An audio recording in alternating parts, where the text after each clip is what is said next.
Numerical solve करते करते इनका हो गया ज़िंदगी झंड। न्यूमेरिकल सॉल्व करते करते इनका हो गया ज़िंदगी झंड। ना ही है कोई नौकरी, ना ही है कोई छोकरी, फिर भी न जाने किस बात का है इन्हें घमंड। नमस्कार, मैं गौरव कुमार आप सभी का स्वागत करता हूं अ डे विथ के एपिसोड 1 में। तो आज हम अपना पूरा दिन बिताएंगे, आप लोग खुद ही देख लीजिए किसके साथ बिताएंगे। गेट ये सी सब मोह माया है, इंजीनियरिंग मत करो यारो, यहाँ सिर्फ दुख और दर्द का साया है। ये साहब तो पोइट्री कर रहे हैं। हेलो खोलिए इंजीनियर साहब, मैं गौरव। कौन है इतना सुबह आ गए कुमार जी? कितना बज गया? अभी तो 10:15 ही हुआ है। आप बैठिए, हम फ्रेश हो जाते हैं। तो समय को बिना बर्बाद किए हम लोग शुरू करते हैं। तो सबसे पहले बताइए, गेट 2021 की आपकी तैयारी कैसी चल रही है? यदि एमटेक को लाइन ऑफ रेफरेंस मान के चलें तो लीड कर रहे हैं, और यदि पीएसयू को लाइन ऑफ रेफरेंस मान के चलें तो काफ़ी लैग कर रहे हैं। मतलब मैं कुछ समझा नहीं, कहना क्या चाहते हैं आप? हम इंजीनियर साथ यही दिक्कत है, हमारी बातें किसी को समझ ही नहीं आती है। आप अगला सवाल पूछिए। तो अब गेट एग्जाम के बारे में बताइए, कितने सब्जेक्ट्स पढ़ने होते हैं, पर डे आप लोग कितना देर पढ़ लेते हैं, कैसे स्ट्रैटेजी फॉलो करते हैं आप इतने बड़े एग्जाम के लिए? 12 से 13 सब्जेक्ट्स होते हैं कुमार जी, और इतने मोटे मोटे बुक्स। पहले सबकी थ्योरी पढ़ो, फिर सारे फॉर्मूले याद करो, फिर तो आपको लगेगा कि आपने सिलेबस ही कंप्लीट कर दिया, अब तो फोड़ ही डालेंगे। पर असली स्ट्रगल तो तब शुरू होता है जब गेट के क्वेश्चन बनाने बैठो, साले बनते ही नहीं है। कभी कभी तो मुझे ये लगता है कि ये गेट वाले क्रिस्टोफर नॉलन से क्वेश्चन बनवाते हैं, साले कुछ कुछ क्वेश्चन तो समझ ही नहीं आते। फिर थोड़ा एफर्ट ले लिए, 1 नंबर वाला क्वेश्चन बनने लगे यार, फिर 2 नंबर वाला क्वेश्चन नहीं बनेगा। अब 2 नंबर वाले क्वेश्चन नहीं बनाओगे तो अच्छा मार्क्स नहीं आएगा, अच्छा मार्क्स नहीं आएगा तो अच्छा रैंक नहीं आएगा, पीएसयू वाले जॉब नहीं देंगे, जॉब छोड़िए सारे इंटरव्यू तक के लिए नहीं बुलाएंगे, फिर कोई बाप बेटी नहीं देगा। बहुत स्ट्रगल है कुमार जी, हम हंस हंस के सुनाएंगे, आप रो दीजिएगा। हाँ, कठिन तो होता है एग्ज़ाम, हमने भी पढ़ा है। तो ये बताइए कि एक स्टूडेंट कितना अटेम्प्ट ले सकता है इस एग्ज़ाम में? जब तक बाप खुशी खुशी पैसे भिजवा रहा हो, और यदि लोन ले रखे हो तो बैंक वाला ईएमआई ना मांग रहा हो। 2 बार गेट क्वालिफाई कर चुका हूँ कुमार जी, पर साला 5,000 रैंक लाते लाते खुश हो जाता हूँ। क्या मिल जाता है इतने रैंक में?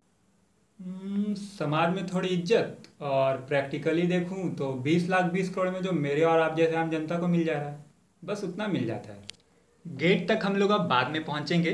सबसे पहले अब ये बताइए कि आपको इंजीनियरिंग करने के लिए किसने मोटिवेट किया? मतलब कोई तो होगा जिसे देखकर आपको ये प्रोत्साहन मिला होगा कि हाँ यार मुझे भी इंजीनियरिंग करना चाहिए। तो किसने मोटिवेट किया आपको? आप ये सवाल विराट कोहली से पूछिएगा तो वो क्या बोलेगा, सचिन तेंदुलकर। कोई न्यू सिंगर से पूछिएगा तो क्या बोलेगा, अरिजीत सिंह। पर मेरे लाइफ में बिल्कुल उल्टा है, मुझे एडिसन या फिर टेस्ला ने नहीं मोटिवेट किया, मुझे मोटिवेट किया मेरे फ्यूचर वाइफ, जो आयोटा की तरह अभी भी इमेजिनरी है, के बाप ने। वो हुआ यूँ कि हमारे गांव में क्लर्क तक को 15 लाख मिल जाता है, मतलब समझ रहे हैं ना, 15 लाख तक में बिक जाता है। पीओ हुआ तो 25 लाख तक में बिक जाता है। फिर क्या था, हमरे बाबूजी ने कहा हमारा बेटा इंजीनियर बनेगा तो 40 लाख तक तो मिल ही जाएगा। फिर क्या, हम भी गधों की रेस में दौड़ गए। अब तो पता नहीं फ्री में भी बिकेंगे कि नहीं। हाँ, अब तो फ्री में बिकने की बात करिएगा ही आप। अरे भाई, कॉलेज गए हैं, गर्लफ्रेंड बनी होगी, तो लव मैरिज में थोड़े ना मिलता है दहेज, अब तो फ्री में ही बिकना पड़ेगा। क्यों डूबती नैया को और डुबो रहे हैं कुमार जी? मेरे ब्रांच में कुल 77 स्टूडेंट थे, जिसमें 11 लड़कियां, तो लड़के कितने हुए? 66। तो एक लड़की को पटाने का प्रॉबिलिटी कितना हो गया? 1/6। और ये 1/6 पता है कितने के बराबर होती है मेरे लिए? मान लीजिए आप लूडो किंग खेल रहे हो, आपका 3 गोटी रेड हो गया है, और 1 गोटी बस होम ही होने वाला है, 1 लाए और आप गेम जीत गए। तो यहाँ भी 1 लाने की प्रॉबिलिटी 1/6 ही होती है। पर ना ही मुझसे इस परिस्थिति में लूडो किंग में 1 आती है, और ना ही कॉलेज में। तो ऐसा सवाल तो पूछिए ही मत। इंजीनियरिंग किए हैं तो पिताजी के पास पैसे तो होंगे ही, तो पैसे देके कहीं नौकरी क्यों नहीं ले लेते? मतलब घूस देके? अरे ऐसे बहुत सारी जगह हैं जहाँ घूस देके नौकरियाँ मिल जाती है, ना काम के ना काज के। अरे भाई, पैसे हैं बाप के, तो इसी तरह से कहीं घूस देके आप भी नौकरी ले लीजिए। अरे भाई साहब, अपने देश में तो लोग पैसे देके पार्टियां बदल दे रहे हैं, रातों रात सीएम बदल जा रहा है, और आप डेजिनेशन नहीं बदल सकते। जब 10th बोर्ड पास किए ना, तो पापा तो बहुत ज़्यादा मोटिवेट थे कि बेटा को तो इंजीनियरिंग ही करवाना है। फिर क्या था, 2 बीघा ज़मीन था गांव में, दोनों दिए बेच, और करा दिए मेरा एडमिशन कोटा में। कोटा में तो अलग ही रेस लगा हुआ था, और हम रह गए रेस में पीछे। जेई एडवांस छोड़िए कुमार जी, जेई मेंस तक क्वालिफाई नहीं कर पाए। लेकिन इंजीनियरिंग तो करनी ही थी, और पैसे भी नहीं थे, और प्राइवेट कॉलेज में तो आपको पता ही कितने पैसे लगते हैं। फिर क्या था, पापा किडनी तक बेचने चले गए। वो लाइन में खड़े ही थे कि हम आ पहुँचे। फिर उनको समझाए कि किडनी बेचना ही है तो दादाजी का बेच देते हैं, उनका वैलिडिटी कितना बचा है, 2 से 3 साल, 4 साल। और मेरे दादाजी मत पूछिए, एक नंबर के पियक्कड़ थे। ये जो आजकल लोग सैनिटाइज़र को 10 डिग्री पे गर्म करके हार्पिक मिला के उससे अल्कोहल निकाल ले रहे हैं ना, इसका आविष्कार किसने किया इस मेथड का? हमारे दादाजी ने। गांव के थॉमस अल्वा एडिसन थे। अच्छा, उनका बात बाद में करेंगे। हम लोग कहाँ थे? एडमिशन, हाँ। तो हम लोग दादाजी के पास गए और उनको एक झूठ बोल दिए कि आपको हो गया है अपेंडिक्स, तो ऑपरेशन करवा के अपेंडिक्स निकलवाना पड़ेगा। तो झूठ का ऑपरेशन करवाए और लिए किडनी निकाल, और एक किडनी जब बेचे तो हमारे इंजीनियरिंग के एडमिशन का और सारा खर्च हमारा निकल पाया। इस तरह से हम इंजीनियरिंग किए हैं। पर आप ठीक बोल रहे हैं, पापा से बात करते हैं, दादी अभी जिंदा है, ठीक रहेगा। 1 मिनट कुमार जी, कॉल आ गया। तो की रे, की हाल चाल है? दिल्ली से बोलत बाड़ू, बुरा समाचार बा, बुरा समाचार बा, मम्मी के बता ही दीहा, मनुआ परेशान बा। बड़ी जोड़ फंस गई भैया लॉकडाउन में दिल्लिया में, बड़ी जोड़ फंस गई हो। तो न्यूजवा में देखलिए ट्रेन में चले लगले हरे, आ जाए ट्रेन में पकड़ के। आ रही भैया, आ रही हो, ट्रेनवा के टिकटवा कटवा ले लियो, ट्रेनवा पकड़वाओ तो गाँव आएबो, फिर दोनों भाई साथे खेलबे लीडो मोबाइलवा पर की। और सुनी ने, अइया ने तो एगो एफिल टावरवा के फोटोवा खींच ले अइया, और साथे एगो सेल्फियो ले लिया साथे साथे एफिल टावरवा के साथे, बुझली?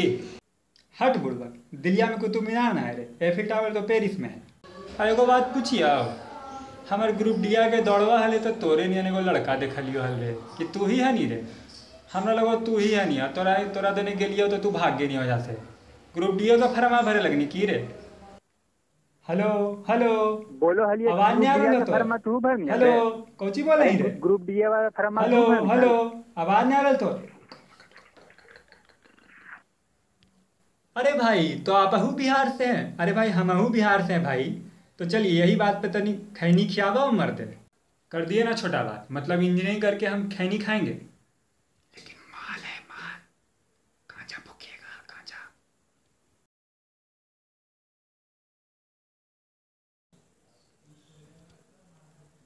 ग्रुप डी का, एसएससी, रेलवे, बैंक, सबका फार्म भरेगा और तेरा इंजीनियर।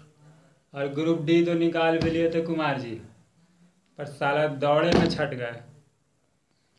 आप पूछिए राहुल कुमार जी, पूछिए, हमको चढ़ा नहीं है। आप पूछिए, जो सवाल पूछना है पूछिए। यही तो हम भी समझा रहे हैं आपको, सबका फॉर्म भरो, क्या पता कौन सा एग्जाम निकल जाए। क्यों गेट में इतना घिस रहे हो? अब गेट में रखा ही क्या है, ऐसे भी सरकार सारी पीएसयू तो बेच दे रही है, तो पीएसयू बिक जाएगी तो नौकरी कौन देगा? इसलिए पीएसयू को तो छोड़ ही दो। बाप बोला क्रिकेट छोड़ दो, आईआईटी करो, आईआईटी करने लगे। सपना फ्रेंडशिप रिक्वेस्ट एक्सेप्ट नहीं कर रही है, बोलती है सपना का सपना देखना छोड़ दो। कविता ने कहा कविता छोड़ दो। ये जो चैनल जिस पे आप ये वीडियो अपलोड करिएगा, यही में चोर पेन हुआ करता था। कविता ने बोला कविता छोड़ दो, तो हम गए पगला, तो इस चैनल का नाम रख दिए इंसेन बॉय, पागल लड़का। अभी सरकार कह रही है पीएसयू छोड़ दो। आखिर बोले तो बोले क्या, करे तो करे क्या कुमार जी?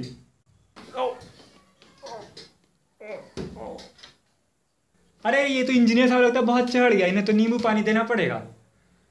तो इस अ डे विथ के पहले एपिसोड को यहीं पे ख़त्म करते हैं। तो मिलेंगे अगले एपिसोड में किसी नए गेस्ट के साथ, तब तक के लिए बाय बाय।